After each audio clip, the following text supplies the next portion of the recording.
Shalom, shalom, meu nome é Ariel. Estou aqui de novo para gravar mais um vídeo, mas dessa vez não sobre Daniel, mas sim sobre o Evangelho de Mateus.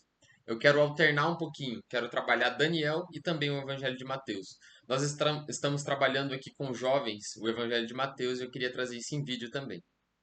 Eu quero começar direto sobre o capítulo 3 de Mateus e dar uma explicação por cima do capítulo 1 e 2.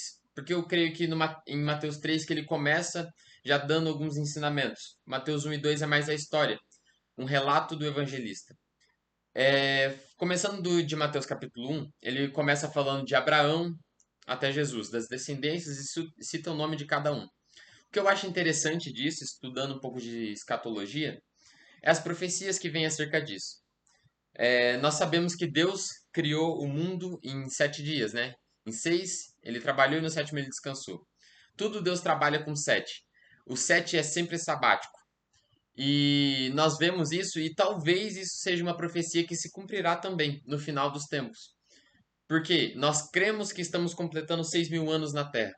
E por quê? Vendo a escatologia das gerações, o que acontece?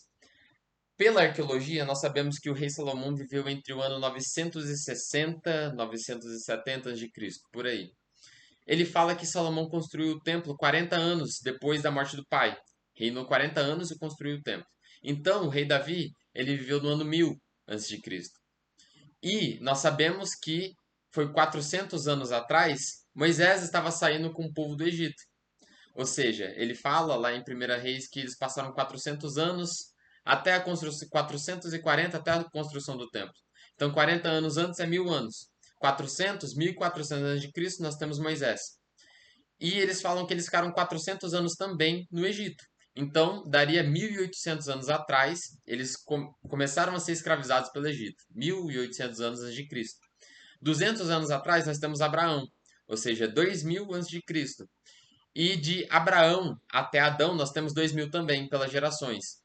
Ou seja, de Adão a Abraão nós temos 2000, de Abraão até Jesus nós temos 2000 também, e de Jesus até a gente vai se completar ainda 2000. Estamos perto de se completar 2000, dando assim um ciclo de 6.000 anos na Terra. Nós cremos que o sétimo é sempre sabático. Então, talvez, né, ninguém pode afirmar nada, mas quem sabe esse já não seja o milênio. Ou seja, vivemos 6.000 anos e os 7.000 governaremos com Cristo no milênio. Isso é uma profecia que se encaixa muito. E eu acho interessante de estudar um pouco nisso na escatologia, né? Nós vemos que está perto de se completar tantas coisas. E talvez seja o final dos tempos assim, né? O sétimo ano, o 7 milênio, né? Sabático. No capítulo 2 ele fala sobre o nascimento de Cristo. E no capítulo 3 ele já começa falando de João Batista. Vou começar a leitura. Naqueles dias veio João Batista, pregando no deserto da Judéia e dizendo: Arrependei-vos, porque o reino do céu tem se aproximado. Porque este é o anunciado pelo profeta Isaías, dizendo: A voz de um clamando no deserto: Preparai o caminho do Senhor, fazei planos os seus caminhos. E este João tinha suas vestes de pelos de camelo e um cinto de couro em torno de seus lombos. E o seu alimento era locustas e mel silvestre. Então vinham a ele Jerusalém e toda a Judéia e toda a região ao redor do Jordão. E eram por ele batizados no Jordão, confessando os seus pecados. O interessante disso, né, é que o evangelista ele coloca a profecia que dizia acerca de João. A voz de um clamando no deserto: Preparai o caminho do Senhor, fazei planos seus caminhos. O profeta Isaías que falou isso. Isso é interessante também porque nós vemos uma profecia se cumprindo do Antigo Testamento para o Novo Testamento. E muitas pessoas elas duvidam da Bíblia. E nós, como diz, temos muitas provas e muitos argumentos a favor da Bíblia também. Nós temos, não sei, mas a maioria já ouviu falar sobre os manuscritos do Mar Morto, que foi os textos encontrados intactos, provando a veracidade bíblica. E nós sabemos que a maioria deles tem entre 300, 200 anos antes de Cristo, né? E o Novo Testamento ele vem todo depois de Cristo. Ou seja, nós temos umas escrituras de várias profecias há 200, 300 anos datado antes de Cristo se cumprindo depois.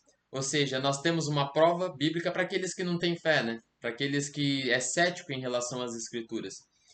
É, é interessante isso porque Deus sempre mostra e comprova, né, para aqueles que duvidam. Eu acho isso muito bonito. Não é o principal, mas eu acho isso muito interessante. Versículo 7. Mas eles, vendo muitos fariseus e dos saduceus que vinham ao seu batismo, disse-lhes: Ó geração de víboras, quem vos advertiu para fugir da ira vindoura? Dai, pois, frutos dignos de arrependimento, e não pensai em dizer dentro de vós mesmos: Temos a Abraão por nosso pai, pois eu vos digo que Deus pode dessas pedras levantar filhos a Abraão. E também agora está posto o machado à raiz das árvores, pois toda árvore não produzindo fruto bom é cortada e lançada ao fogo. Isso é muito interessante. João ele fala o seguinte: olha, não penseis e não se vanglorie também, dizendo, ó, somos filhos de Abraão, não precisamos fazer aquilo ou isso, porque dessas pedras Deus pode fazer filhos a Abraão. Ou seja, não tenha por orgulho dizer, ah, sou judeu, sou salvo, sou escolhido, porque Deus dessas pedras pode fazer filhos a Abraão. Eu acho muito bonito isso também. Eu realmente vos batizo com água para o arrependimento, mas aquele que vem depois de mim é mais poderoso do que eu, cujos calçados não sou digno de carregar. Ele vos batizará com o Espírito Santo e com fogo, cuja joelha está em sua mão, e limpará minuciosamente a sua ira. Recolherá no celeiro o seu trigo, mas queimará a palha no fogo inextinguível. Então Jesus foi da Galiléia ao Jordão, ter com João para ser batizado por ele. Mas João o impedia, dizendo: Eu que tenho necessidade de ser batizado por ti, e vem tu a mim? Jesus, porém, respondendo, disse-lhes: Deixa que assim seja por agora, pois nos convém cumprir toda a justiça. Então ele consentiu. E Jesus, quando foi batizado, saiu logo à água. E eis que se lhe abriram os céus, e viu o Espírito de Deus descendo como pomba e vindo sobre ele. E eis que uma voz do céu dizia: Esse é o meu filho amado, em quem me comprazo. Capítulo 4. Então Jesus foi conduzido pelo Espírito ao deserto para ser tentado pelo diabo. E quando ele jejuou 40 dias e 40 noites, ele teve fome. Aqui nós vemos um detalhe muito importante. Jesus foi conduzido pelo Espírito Santo a ser tentado pelo diabo. Muitas pessoas falam, o diabo foi tentar Jesus. Não, isso foi algo preparado por Deus. Né? Nós vemos que a prova, ela é para testar o nosso coração. Ou seja, Deus nos conduz a isso. Tem um versículo da Bíblia que fala que Deus não tenta ninguém, mas Deus nos permite ser tentado. Ou seja, ele permite tirar a essência do que está dentro do nosso coração. Continuando, ele fala: E quando veio a ele o tentador, disse: Se tu és filho de Deus, ordena que essas pedras sejam feitas em pães. Mas ele respondendo disse: Está escrito: Nem só de pão viverá o homem, mas de toda palavra que procede da boca de Deus. Então o diabo levou a cidade santa e o colocou sobre o pináculo do templo e disse-lhe: Se tu és o filho de Deus, lança-te daqui abaixo, porque está escrito: Ele dará ordens aos seus anjos a teu respeito, e em suas mãos te sustentarão, para que não tropeces com teu pé em alguma pedra. Disse-lhe Jesus: Também está escrito: Não tentarás o Senhor teu Deus. Novamente o diabo levou ao monte altíssimo e lhe mostrou todos os reinos do mundo e a sua glória. E disse-lhes: Todas essas coisas eu te darei, se prostrado me adorares. Então disse-lhe Jesus: Vai-te, Satanás, porque está escrito: Tu adorarás ao Senhor teu Deus e só a ele servirás. Então o diabo deixou, e eis que chegaram anjos e o serviram. Aqui nós vemos as três partes da tentação de Jesus. Na primeira parte, ele fala, né? Se tu és filho de Deus, ordena que essas pedras se transformem em pães.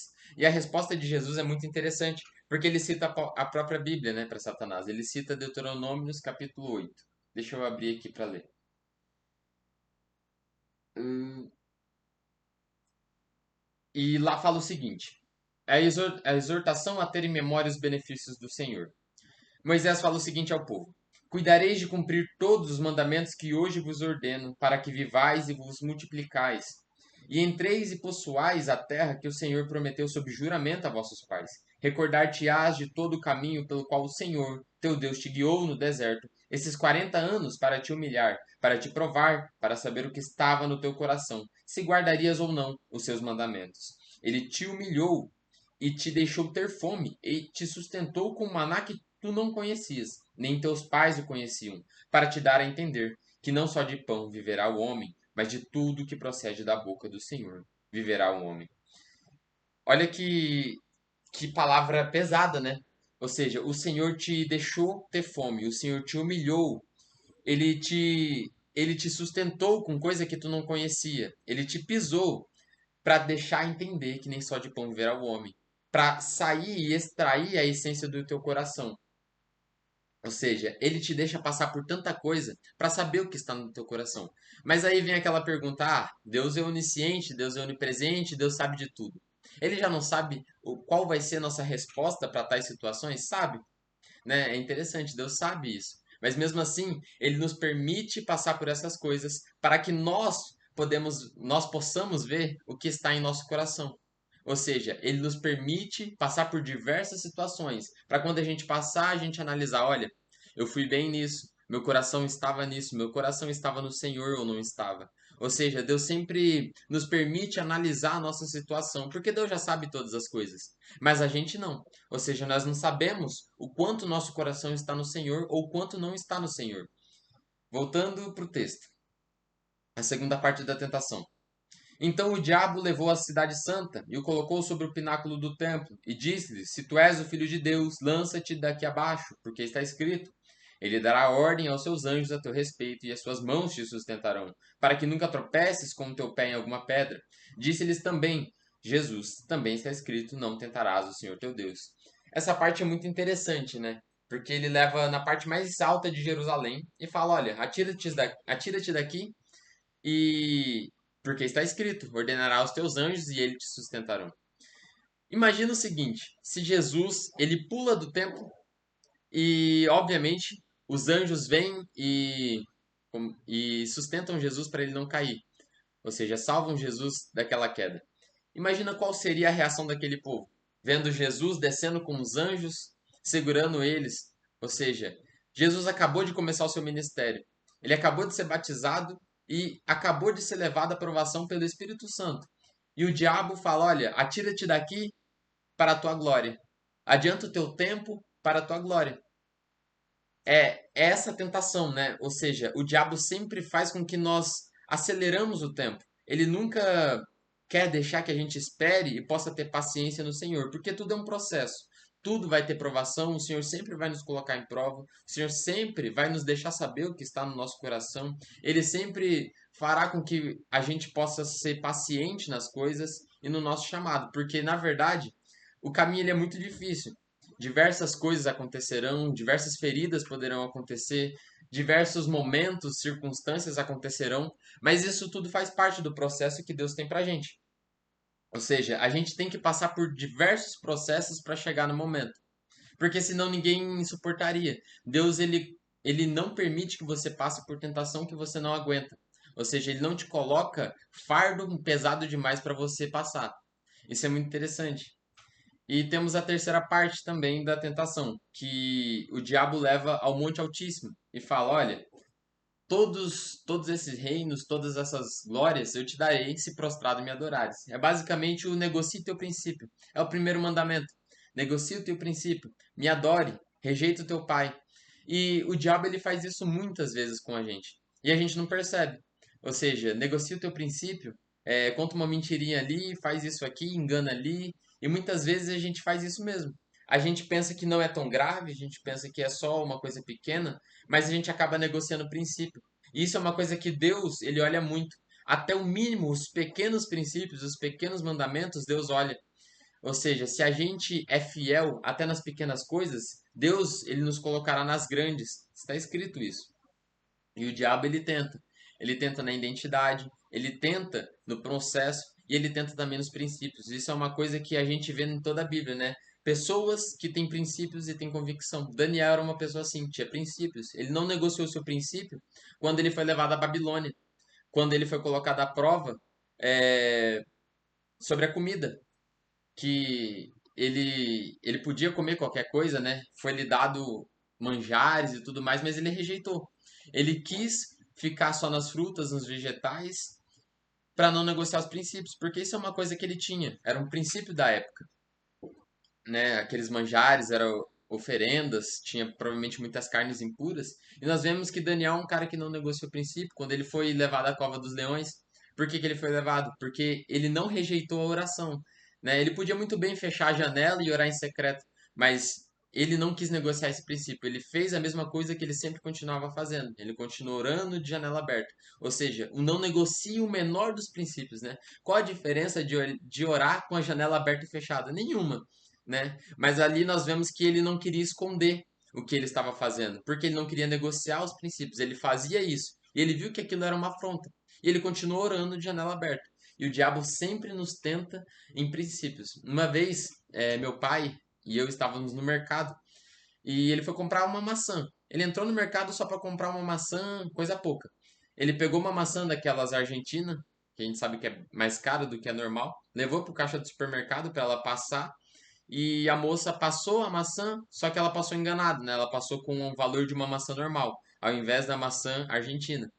E meu pai ele olhou aquilo e falou: "Olha, moça, você passou errado. Não é esse o valor da maçã, né? Porque a outra é mais barata." A moça olhou pro meu pai e falou: "Não tem problema, eu posso fazer isso." Ele falou: "Não, moça, se quiser eu vou lá, pego uma maçã normal e você passa como argentina também." E ela falou: "Não, eu posso fazer isso." Daí meu pai pegou a maçã e falou: "A minha parte eu fiz." Ou seja, para ele, imagina se ele falar: "Ah, tudo bem, né? Ela passou enganada." Ele aceita isso, ele nem questiona. É um negociar princípios, o menor dos princípios que seja. Às vezes o diabo ele coloca como coisa fácil, né? Às vezes você nem tá tentando fazer isso, mas ele coloca isso para você negociar. Ou seja, seja fiel no pequeno, no menor dos princípios. Continuando a leitura. E deixando Nazaré, ele foi habitar em Cafarnaum, que está sobre a costa do mar, nas fronteiras de Zebulon e Naftali, para que pudesse se cumprir o que foi falado por intermédio do profeta Isaías, dizendo: a terra de Zebulon e a terra de Naftali, junto ao caminho do mar, além do Jordão, a Galiléia dos gentios. O povo que se assentava na escuridão viu grande luz, e sobre os que estavam assentados na região e sombra da morte, a luz resplandeceu. A partir desse tempo, Jesus começou a pregar e a dizer: arrependei-vos, pois é chegado o reino do céu. E Jesus, caminhando junto ao mar da Galiléia, viu dois irmãos, Simão, chamado Pedro, e seu irmão André, que lançavam uma rede ao mar, pois eles eram pescadores. E disse-lhes: segue-me, e eu vos farei pescadores de homens. E eles imediatamente deixaram suas redes e o seguiam. E indo dali, ele viu outros dois irmãos, Tiago, filho de Zebedeu, e seu irmão João, no barco com seu pai. Zebedeu, consertando as suas redes, e ele os chamou. E eles imediatamente deixaram o barco e seu pai e o seguiram. E Jesus foi por toda a Galiléia, ensinando em suas sinagogas e pregando o evangelho do reino, e curando todas as espécies de enfermidades e todas as espécies de doenças entre o povo. E a sua fama correu por toda a Síria, e traziam-lhe todas as pessoas enfermas, acometidas de várias doenças e tormentos. E os que estavam possuídos por demônios, os lunáticos, os paralíticos, ele os curava. E seguiam-nos grandes multidões de pessoas da Galiléia, e de Decápolis, e de Jerusalém, e da Judéia, e de além do Jordão. Nós lemos 2 capítulos, vamos parar por aqui em Mateus 5. É basicamente isso que eu queria mostrar. Vou continuar gravando os vídeos a partir do capítulo 5. Vou tentar postar mais rápido possível, né? Faz um tempo que eu postei o vídeo do Daniel. Vou tentar gravar por essa semana o vídeo do Daniel e já agilizar o próximo vídeo de Mateus. Shalom.